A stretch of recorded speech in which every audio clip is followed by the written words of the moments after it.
खुदावंद मसीह यीशु में मेरे अजीजों में आप सबको प्रभु यीशु मसीह के जिंदा और मुबारक नाम में सलाम अर्ज करता हूं। आपको वेलकम कहता हूं इस रूहानी रिफाकत में तशरीफ लाने के लिए। अजीजों, मैं आप सब के लिए हमेशा दुआ करता हूं कि खुदावंद का फजल आप पर बरकरार रहे, पिता परमेश्वर आपको महफूज रखे। धन्यवाद करते हैं परमेश्वर का, 2022 के दूसरे इतवार की इबादत में हम शिरकत कर रहे हैं। अजीजों, आज जो कलाम का हिस्सा है आप अपनी बाइबल में देखिएगा, व्यवस्था विवरण की किताब 8 अध्याय 7 से 11 पद। यहां पर इस तरह से लिखा है, क्योंकि खुदावंद तेरा खुदा तुझको एक अच्छे मुल्क में लिए जाता है। वो पानी की नदियों और ऐसे चश्मों और सोतों का मुल्क है जो वादियों और पहाड़ों से फूट कर निकलते हैं। वो ऐसा मुल्क है जहां गेहूं और जौ और अंगूर और अंजीर के दरख्त और अनार होते हैं। वो ऐसा मुल्क है जहां रोगनदार जैतून और शहद भी है।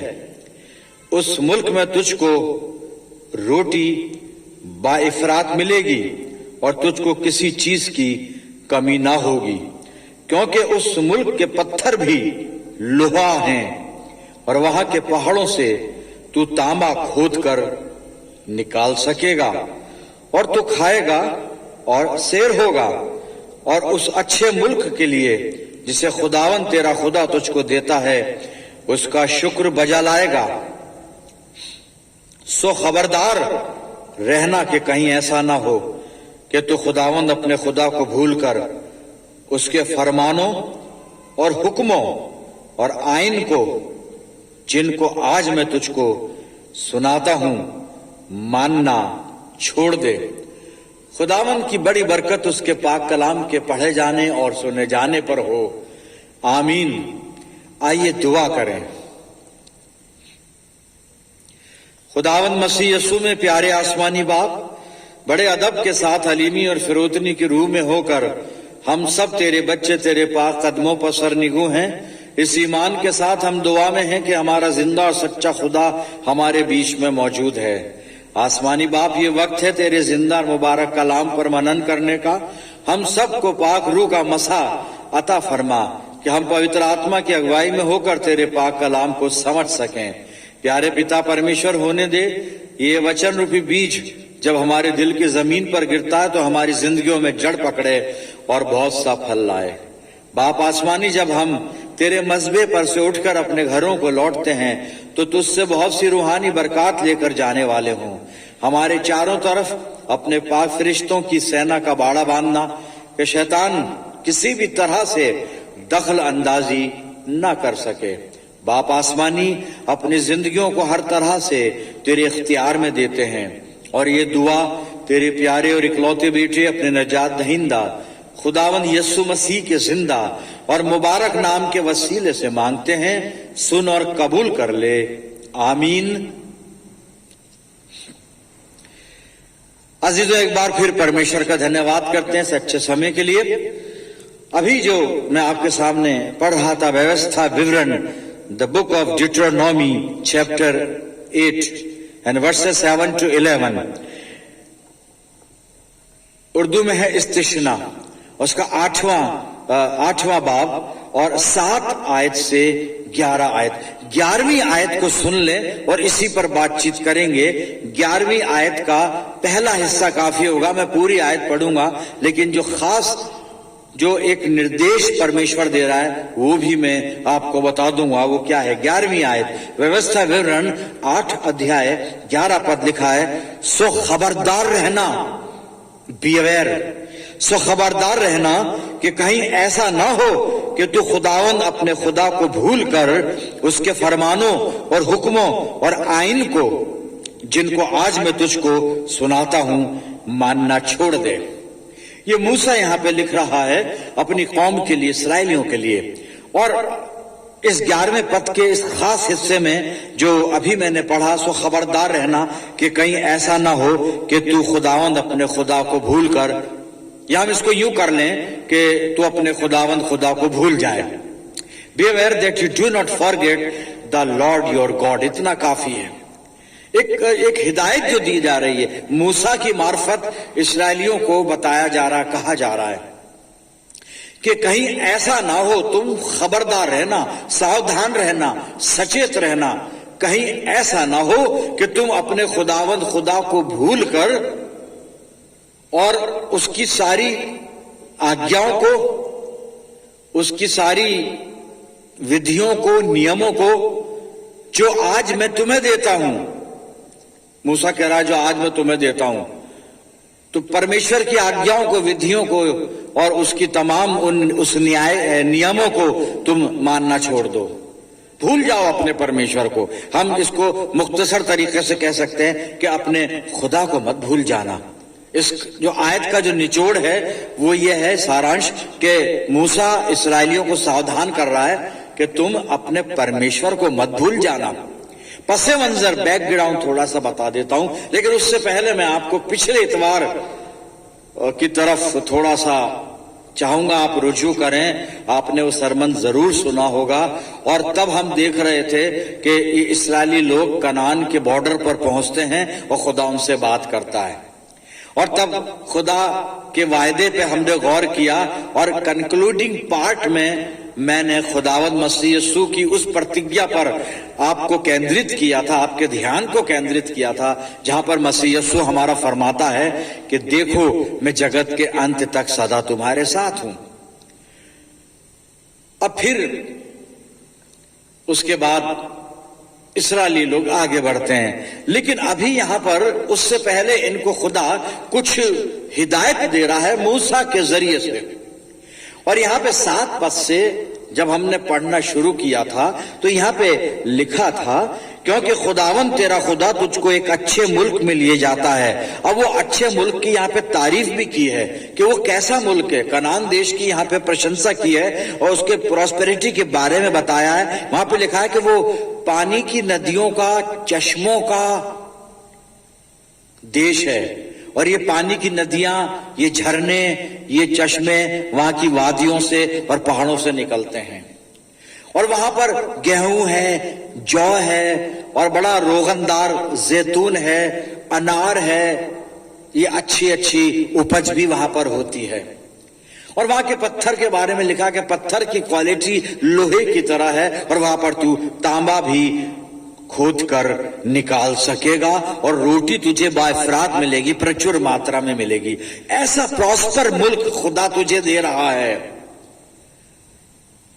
और तुझे वहां जाए, कहीं ऐसा ना हो, यहां लिखा खबरदार, सावधान, बिवेयर, अपने खुदा को मत भूल जाना। मेरे अजीजों, हम पुराने साल से निकलकर नए साल में आए हैं, और मैं पिछले इतवार को बता रहा था कि जो चैलेंजेस इस्राएलियों के सामने थे वही हमारे सामने हैं। नए साल में तो हम आ गए, लेकिन तीसरी लहर भी तो है, अभी उससे संघर्ष करना है, फेस करना है। परमेश्वर का धन्यवाद करते हैं, उसने पिछले समय हमें संभाल के रखा, नए साल में लाया। लेकिन अब खुदा हमें हिदायत दे रहा है, जैसे ये इस्राएलियों को कहा जा रहा है, खबरदार, जब तुम हर तरह से आराम में आ जाओ, कंफर्टेबल फील करो, हर तरह से तुम अपने आप को सुरक्षित समझो, आशीषित हो जाओ, तुम्हें आशीष मिल जाए, कहीं ऐसा ना हो तुम अपने खुदा को भूल जाओ।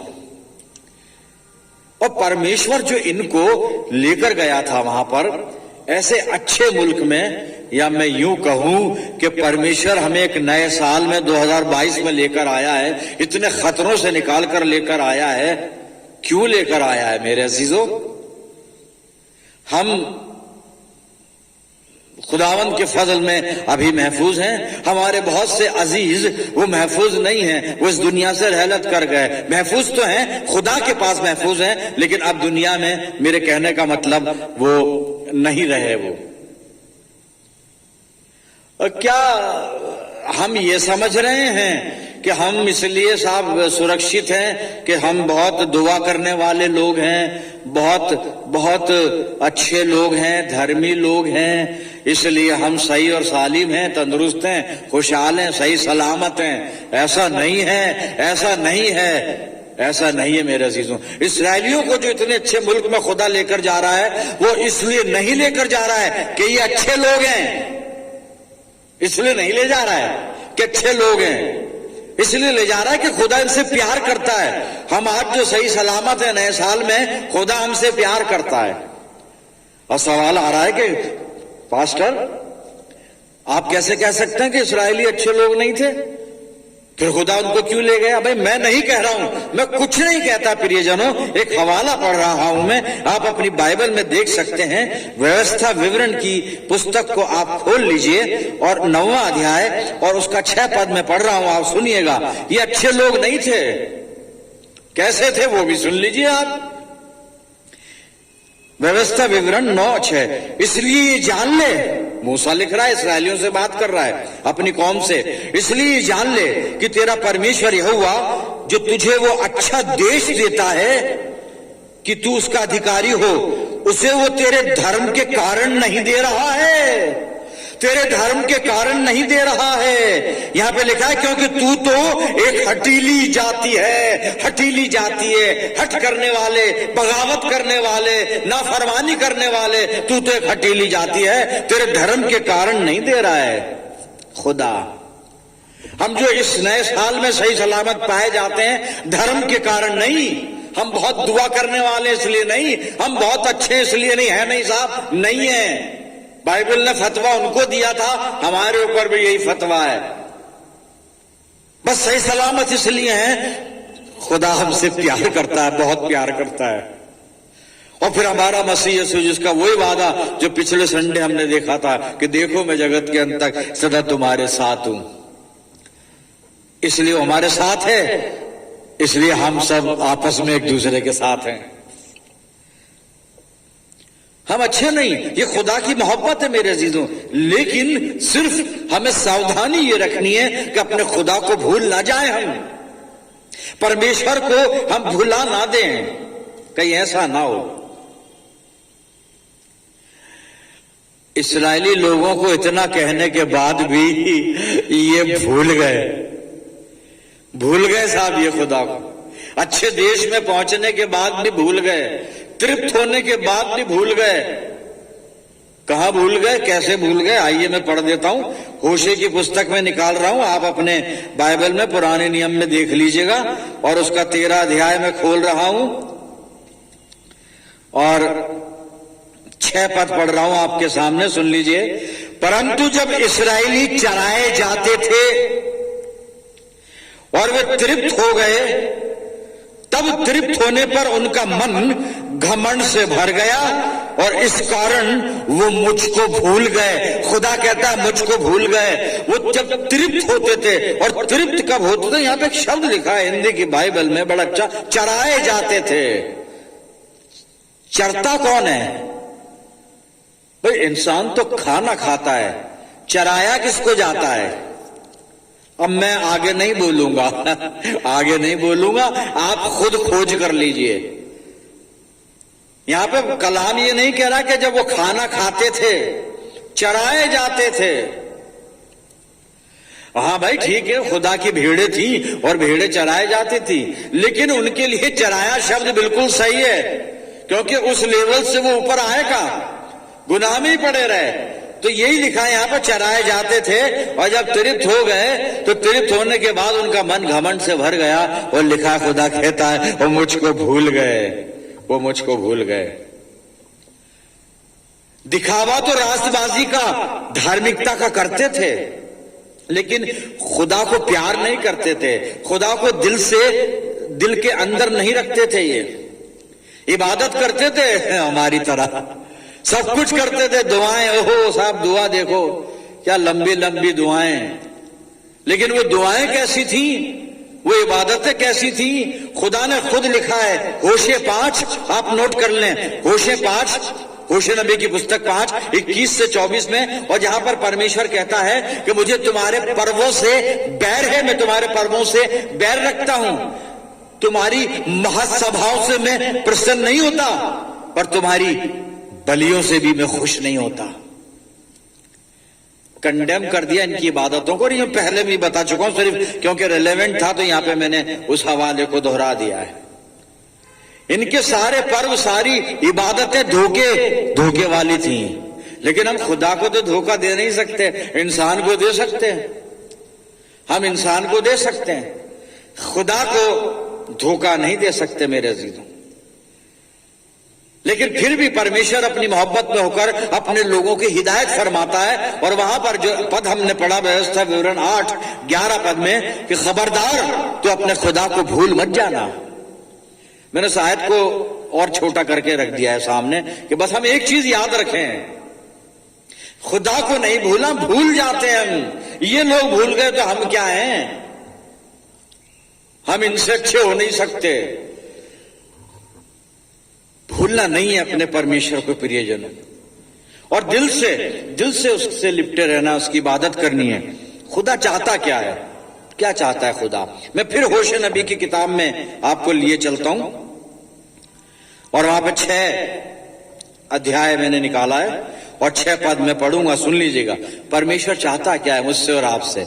वो हमें ले आया है, सुरक्षित लाया है नए साल में, और हमें हिदायत देता है, खबरदार तुम अपने खुदा को मत भूल जाना कि अब तो सब कुछ ठीक हो गया और अभी ठीक ही है, ऐसा कुछ नहीं है। अब तीसरी लहर ज्यादा खतरनाक नहीं है। लहर कोई खतरनाक नहीं होती, लेकिन जो लहर वहां से आ जाएगी फिर उस लहर से कोई नहीं बचेगा। लेकिन खुदा हमें प्यार करता है, इसलिए महफूज रखता है जी। होशे 6 और 6 पद सुनिए, क्योंकि मैं बलिदान से नहीं स्थिर प्रेम ही से प्रसन्न होता हूं। खुदा वो नहीं चाहता जो वो लोग किया करते थे ना, होम बलि और मेल बलि और पाप बलि और दोष बलि और ये बलि और वो बलि। इधर बलि करी, इधर पाप किया, इधर बलि करी, इधर पाप किया, इधर दुआ की, उधर गुनाह किया, इधर होली कम्युनियन ली, बाहर जाके पाप किया। तभी तो खुदा खुश नहीं होता। ड्वेल लाइफ, ड्वेल पर्सनैलिटी हम रखकर जी नहीं सकते मेरे अजीज, और खास तौर से परमेश्वर के राज्य में नहीं जा सकते। जाना छोड़िए, वो कहता देख भी नहीं सकते। तो वो कहता है कि मैं बलिदान से नहीं स्थिर प्रेम ही से प्रसन्न होता हूं, और होम बलियों से अधिक ये चाहता हूं कि लोग परमेश्वर का ज्ञान रखें, परमेश्वर का ज्ञान रखें। अपनी जिंदगी को टटोलूं, क्या मुझे परमेश्वर का ज्ञान है? आयतें बहुत याद होंगी रटी हुई, सरमन बहुत दे सकता हूं, लेकिन क्या परमेश्वर का ज्ञान है कि मेरा खुदा कैसा खुदा है, कैसा प्यार करने वाला खुदा है, कैसा सामर्थी खुदा है, कैसा रहीम है, कैसा करीम है, कैसा गफ्फार है, कैसा खुदा है मेरा? मुझे ज्ञान रखना पड़ेगा। खुदावंद मसीह यीशु की मोहब्बत, यानी ये मोहब्बत जो खुदा की थी, वो खुदा की मोहब्बत मसीह यीशु में जाहिर हुई। तो हमें यीशु मसीह के प्रेम की लंबाई, चौड़ाई, ऊंचाई, गहराई सब समझनी पड़ेगी। प्रियजनों, हमें परमेश्वर हमें आशीषों से वंचित नहीं करता, बस इतना चाहता है कि हम अपने खुदा को भूले नहीं। ये इस्राएली लोग आशीषें पाकर उसको भूल गए। कई बार हम भी आशीषें पाकर भूल जाते हैं। भूलना नहीं है खुदा का, और उसकी आशीषें रुकती नहीं है, आशीषों से वंचित नहीं करता, लेकिन ये चाहता है कि हम प्यार का जवाब प्यार से दें, क्योंकि वो हमसे प्यार करता है। और इसीलिए मसीह यीशु ने मत्ती 6 और 33 में क्या कहा? वहां ये कहा कि तुम पहले तुम परमेश्वर के राज्य की खोज करो, तो ये सब वस्तुएं जिसके पीछे अपन भागते हैं ना रात दिन है, ये सब चीजें मिल जाएंगी, सब चीजें मिल जाएंगी। मेरे अजीजों, नए साल में मेरा लक्ष्य क्या है? मैं क्या चीज ढूंढ रहा हूं, क्या खोज रहा हूं मैं? क्या मैं खुदा बाप को खोज रहा हूं, ढूंढ रहा हूं, यानी उसका तालिब हूं मैं उसकी संगति और सहभागिता में बना रहता हूं, परमेश्वर से मिला रहता हूं, प्रार्थना में, आराधना में, या दिखावे की दुआएं मेरी सिर्फ इतवार को चर्च में आकर दुआ कर ली कि भाई बहुत अच्छे लोग हैं, कंटिन्यू चर्च में आते हैं, कितने अच्छे लोग हैं, अच्छाई का सबूत ये नहीं है। अच्छाई का सबूत ये है कि परमेश्वर का ज्ञान मुझे कितना है, कितना है, कितना ज्ञान है, मैं क्या क्या एजेंडा है मेरा नए साल में। क्या परमेश्वर की आज्ञाओं का पालन करूंगा या सिर्फ अपने मन के अभिलाषाओं के पीछे भागूंगा। हम कुछ भी कर सकते हैं, हम फ्री हैं। खुदा बाप ने हमें बिल्कुल फ्री विल दी है, लेकिन चॉइस दी है, एक चॉइस रखी है। चॉइस हमारे सामने है नए साल में। पुराने नियम की चॉइस है, लेकिन नए साल में मेरे और आपके लिए भी है। मैं पढ़ने जा रहा हूं व्यवस्था विवरण 11 अध्याय, और सुन लीजिएगा उसकी 26 से 28 आयत में आपके सामने पढ़ूंगा। और चॉइस क्या है? चुनना हमें है, दो में से एक चुनना है। आप क्या चुनेंगे मुझे नहीं मालूम, लेकिन हम चॉइस देख लेते हैं। परमेश्वर व्यवस्था विवरण 11 26 से 28। सुनो, मैं आज के दिन तुम्हारे आगे आशीष और शाप दोनों रख देता हूं। दोनों चीज रख दी खुदा बाप ने, बरकत भी है, लानत भी है, दोनों रख देता हूं। आगे चलते हैं 27 पद में।